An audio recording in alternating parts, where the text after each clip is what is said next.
was fine up until the middle of the year when she started acting really strange, and so did he. So at the time, I was 13 and she was 14.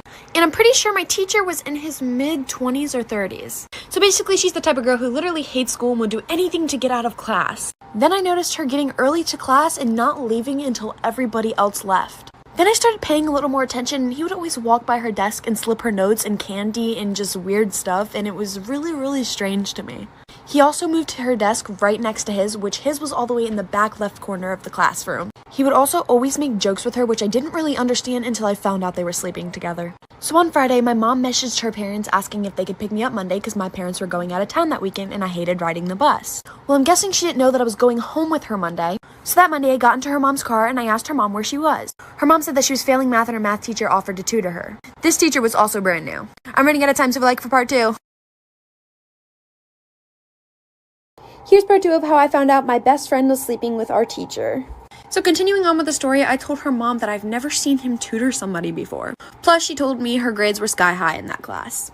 I ended up forgetting my pencil pouch, which had my keys to my house in it, so I had to go back anyways. And when I went back, the door was locked. And he had something over it or whatever, but I could see under it because he didn't cover it all the way. And she was on his desk and he was kissing her or doing weird stuff.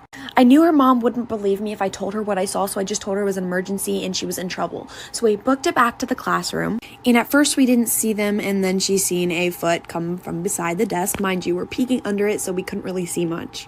She started banging on the classroom door and screaming. I've never seen her this mad. I was honestly terrified that I ran into a separate classroom.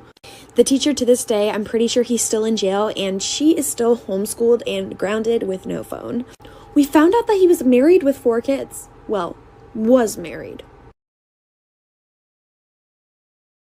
Story time of how I got sexually assaulted by my childhood best friend. So it was around 2nd grade, and at that time I had just moved, so of course I transferred schools and I didn't really know anybody. There's this little girl in the neighborhood, same age as me at that time, that would ride her bike up and down the street constantly until one day she finally talked to me. She was really sweet, and for a while we'd just ride our bikes around and play like normal kids would do. And eventually we started getting really, really close. My mom always told me she despised the girl and got really, really weird vibes from her, but of course I didn't care and I continued to play with her because, that was my best friend at the time. And so one day she asked me to play house with her, and I thought, just gonna be like sisters and taking care of babies and stuff like that. But that is far from what she meant. Mind you, we were both in 2nd grade. She started to touch me, and once I hesitated, she cautioned me that everybody does it and this was okay. Then she started telling me about the birds and the bees. I nicely nodded my head and just disagreed with her, and when I got up to leave, she pushed me back down to the floor. I'm running out of time, for part 2. Part 2 of how I got sexually assaulted by my childhood best friend. So continuing on with the story, after she pushed me down to the ground, she continued to touch me in all the places that I did not want to be touched. Keeping in mind that we were only in 2nd grade, I found this very strange. It was known as my no-no square, so I honestly did not want to be touched there. After a while of convincing, I finally just stayed still and she continued to do stuff to me. Finally, she let me go home, and as I was walking out the door, she whispered in my ear, if you ever tell anybody about this, I will snitch on you and reverse the story. Honestly, I was just traumatized about what just happened, so I kept it to myself, and I honestly did not want to tell anybody because I didn't think anybody would believe me anyways. She continued to do this for about a couple months, and heaven only knows if I was the only person that she did this to. Because she did hang out with a couple other girls, and they honestly seemed a little scared of her.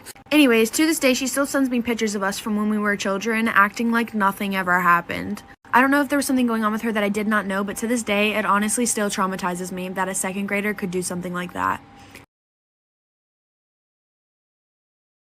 Here's a story time of how I got catfished by my best friend's dad. This story literally ends up taking a turn for the worse, so honestly, be prepared for that.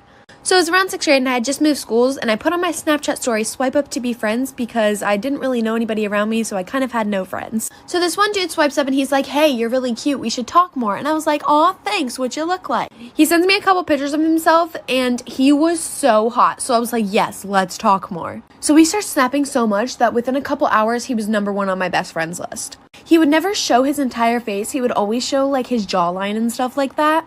Or pictures of his underwear. Literally all I ever got was jawline pics or underwear pics.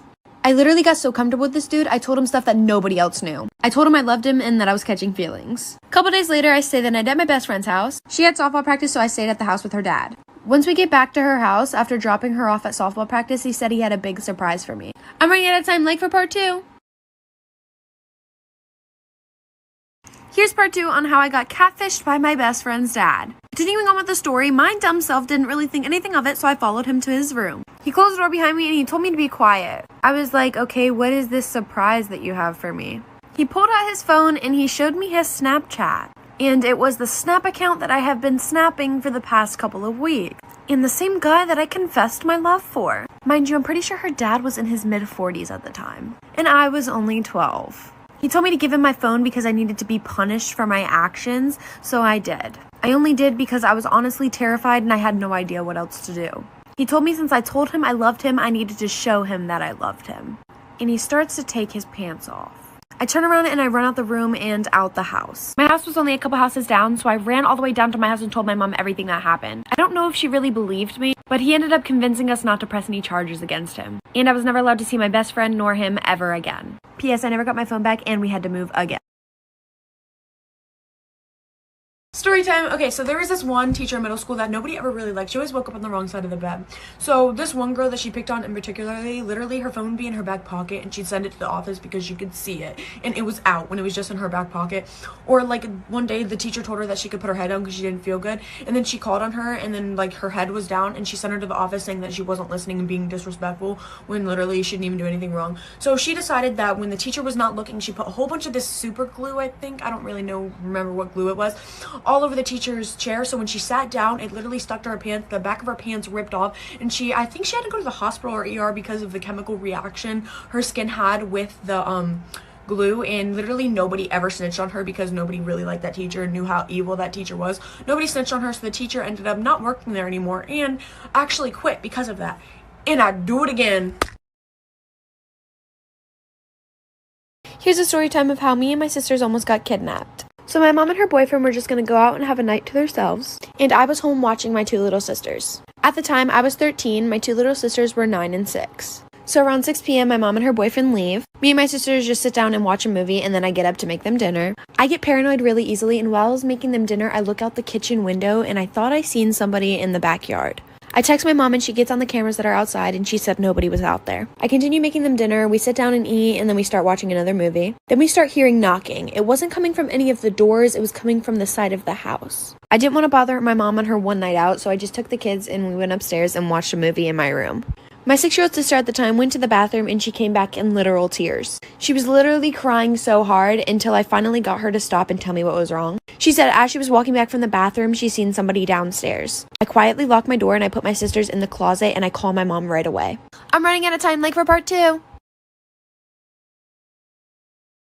Story time of how I found out that my boyfriend was sleeping with his stepsister. As crazy as it sounds, I literally just found the whole situation funny. So I was dating this kid, let's just name him Mark, for about 1.5 years. He had a bunch of step-siblings and they were all younger except one girl that was 16. She was very protective over my boyfriend, but I honestly kind of thought that was just normal, you know? She would always make up some strange excuse why she had to hang out with me and my boyfriend, so we honestly never could hang out alone. They were siblings, so I would never think anything of it. I honestly thought they were just really close. Then one day she said something really weird and it made me start to think. I seen him slap her butt a couple of times. I kept my opinions to myself at first because, you know, he's my boyfriend and I didn't want to start an argument, but then I said something. His reply was, "Stop overthinking, she's just my sister." Okay, well if she's just your sister, why are you smacking her butt? Anyways, one night he wasn't replying to me for like 3 hours and I thought he was asleep. So I log into his Snap to spam cute pictures of me and his memories, and I found videos. Disturbing videos. I'm running out of time, like for part 2. Part 2 of how I found out that my boyfriend was sleeping with his stepsister. Continuing on with the story, I saw videos of him sleeping with somebody. At first I didn't know who the girl was because she went no face, no case. And of course I was going to look at the video just to find out who the girl was. I mean, I was mad, so I really didn't care about anything else about finding out who it was. And I realized that it was his stepsister's room. Again, I didn't want to jump to conclusions. Then a couple videos later, it was a video of them making out, so I was just like, okay, it has to be her. I logged out of his Snap, and 30 minutes later, he texted me and said, "Hey, did you log into my Snap?" I said, "Yeah, haha, I didn't mean to." Then I said, "So was it good?" Even though I saw the videos, he literally never admitted to it. After he found out that I knew, he blocked me on literally everything, didn't break up with me, just blocked me on everything and hasn't said a word to me since. His mom ended up texting me and was like she was very disappointed in me, so he had obviously told her some lies. His stepsister and all his family ended up blocking me on everything too. Again, I'm not sure what he told them, but I'm pretty sure they all hate me now. So yay!